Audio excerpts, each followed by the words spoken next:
Recently she received a Diversity, Equity and Inclusion Award by Chicago Healthcare Executives, and also previously received the Healthcare Leadership Award by American College of Healthcare Executives. She's also been active in academics and previously held faculty appointments at Northwestern University here, and previously at Harvard Medical School and SUNY, New York and Brooklyn. So again, she has a really long list of accomplishments. I just kind of gave you a little summary of her career. So it is my pleasure again to introduce Dr. Abha Agrawal as our keynote speaker. Welcome.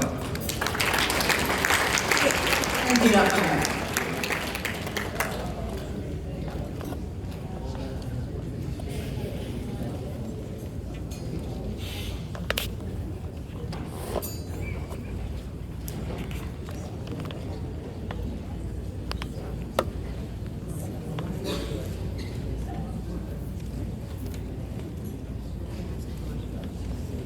Meanwhile, please keep your pledge cards coming.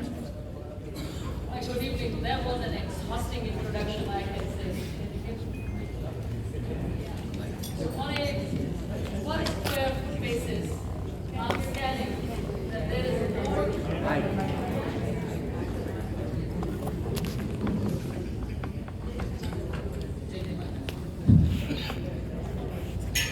So as I'm scanning this room, I feel that on a per square foot basis, there is more intelligence, more excellence, and more success in this room than any other place in America at this moment today. So I'm truly honored and humbled to be here. I want to recognize the board members and officers of IAMA and IAMA Charitable Foundation, my friends and colleagues from Humber Park Health, distinguished guests, ladies and gentlemen. There is a bronze sculpture of the renowned French scientist Louis Pasteur in front of the Cook County Hospital, and the plaque there reads as the following: "One doesn't ask of the one who suffers, what's your country and what's your religion? One merely says, you suffer, this is enough for me, you belong to me, and I shall help you."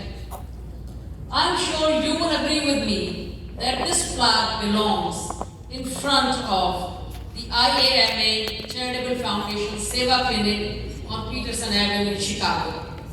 I had the pleasure of visiting there just about a month ago, and I was profoundly inspired by their spirit of service and enthusiasm, by the doctors, the students, the volunteers, the front desk staff, as well as the board members.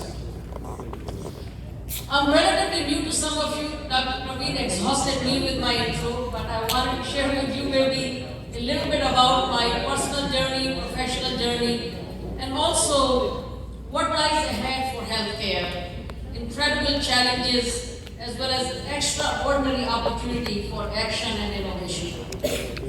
So, since I'm relatively new to you all, personally I grew up in a small town, almost rural, in northern India, in the state of Uttar Pradesh.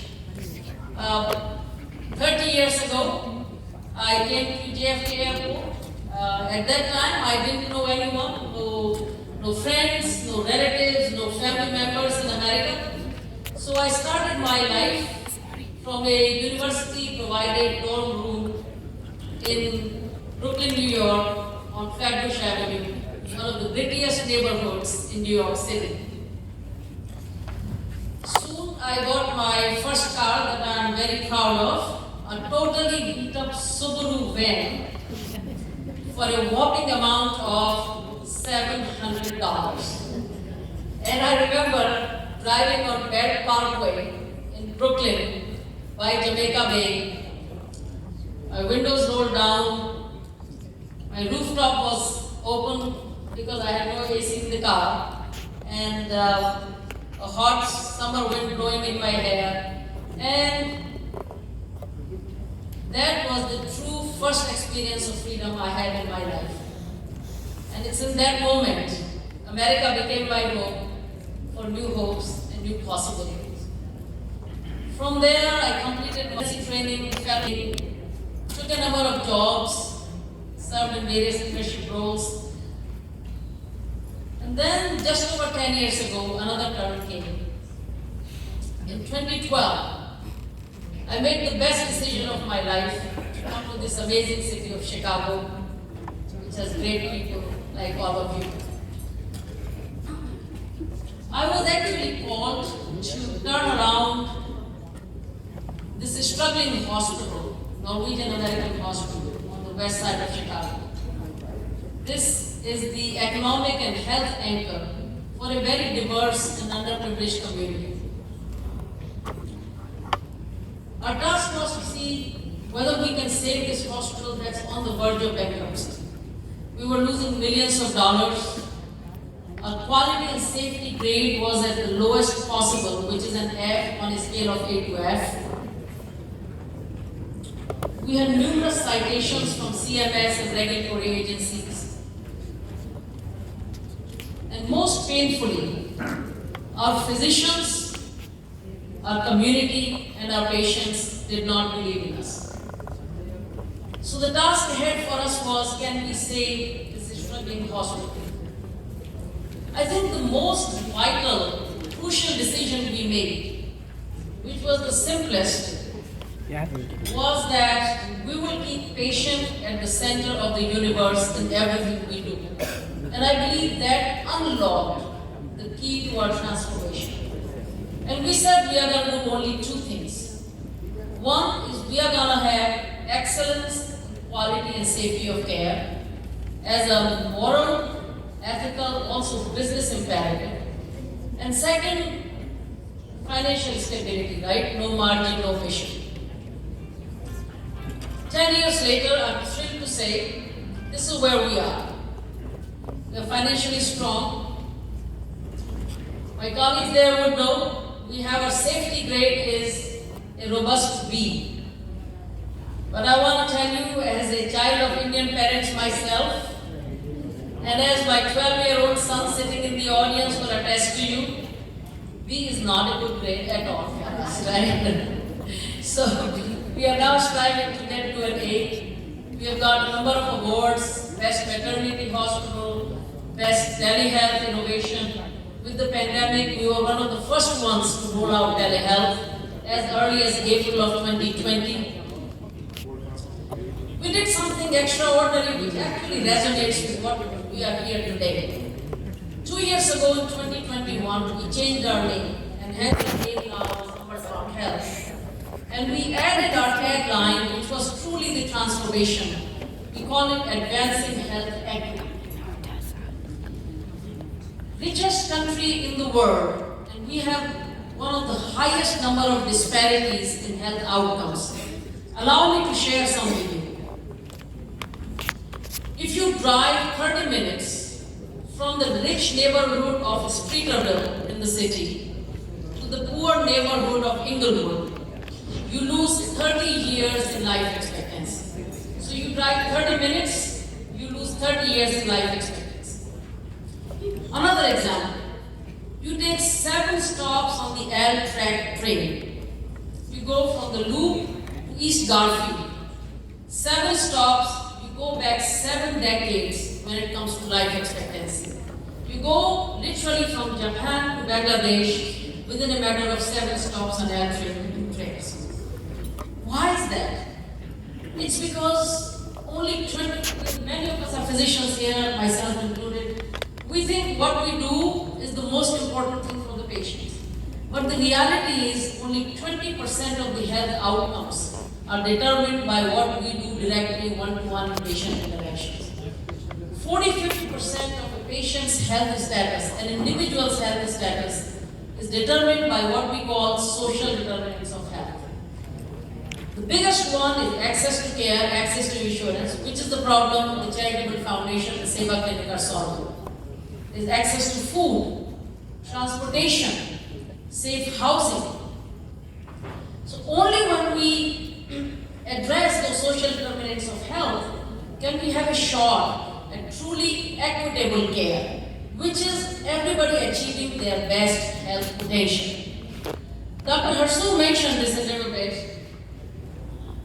Allow me to make this health equity personal here. I think it resonates with me deeply because it is rooted in the Indian spiritual concept of universal consciousness. That we are not alone. What affects one affects everyone. What matters to one matters to all. Injustice against one is injustice against everyone. We do not realize our goals unless everyone has access to care. We do not realize our dreams unless everyone has equitable care. We cannot reach our destination if everyone else cannot come alongside me. And really, this is what inspired me to associate myself with Indian American Medical Association Charitable Foundation. One day at a time, one patient at a time, they are truly mitigating the scourge of inequity in their own way in the communities they are serving. And I hope you will generously contribute to what they are doing for this community. So with all of this, equity and all, Dr. Vyas very rightly said, mentioned ChatGPT. I want to take a minute to sort of share with you my observations on extraordinary challenges we are facing in the healthcare as an industry. We have financial challenges as a fallout from the COVID-19 pandemic. We have the epidemic of loneliness, as our Surgeon General Dr. Vivek Murthy, is the distinguished Indian American physician mentioned. We have burnout, we have staffing shortages. But personally, for me, I have never been more excited about what lies ahead in healthcare. I think one of the most positive side effects of the pandemic was a greater acceptance of technology in healthcare, which is telemedicine to remote patient monitoring. I personally have been doing telemedicine care since 2015, way before the pandemic. And under the right circumstances for the right patient, this can truly be a magical experience. And then coming to innovation, the whole world is fired up about AI or artificial intelligence. You might be wondering, and so am I, especially with my background in informatics. What can AI do for us now beyond the jokes about ChatGPT? So let me give you some examples of what AI can accomplish now. For a patient with a stroke, as you know, time is brain. An AI-enabled program can read the CT scan of the head and report back to the stroke neurologist all within 1 minute. That will allow the physician to do the intervention and save this patient from disability. AI can detect patterns in EKGs and diagnose valvular heart disease without the need for an echocardiogram. And AI can listen in the conversation between the patient and the physician, of course with consent. And at the end of the visit, for the physician, it can create a progress note automatically. For the patient, it will create a sort of an after-visit summary. And for the billers, it will automatically create the best possible quotes. And of course, we are all extremely excited about ChatGPT and GPT-4, which has taken pretty much all the knowledge that's available on the internet from time immemorial and digital patterns and correlations to the extent you can have almost a human-like interaction with these AI tools. So I know Indian American community has a great track record and genius for innovation and entrepreneurship. I hope some of you in this room will leverage these new technology tools and sort of create a new operating system that will enable high quality, safe and equitable care. Finally, let me leave you with something that I think no technology, no AI, no ChatGPT can ever do, which is the need for a fulfilling physician-patient relationship and physician-patient connection. You know the genius Dr. William Osler, let me conclude with him, he said, the good physician treats the disease. The good physician treats the disease, but the great physician treats the patient who has the disease. So there is no substitute for us being those great physicians. Thank you and enjoy it.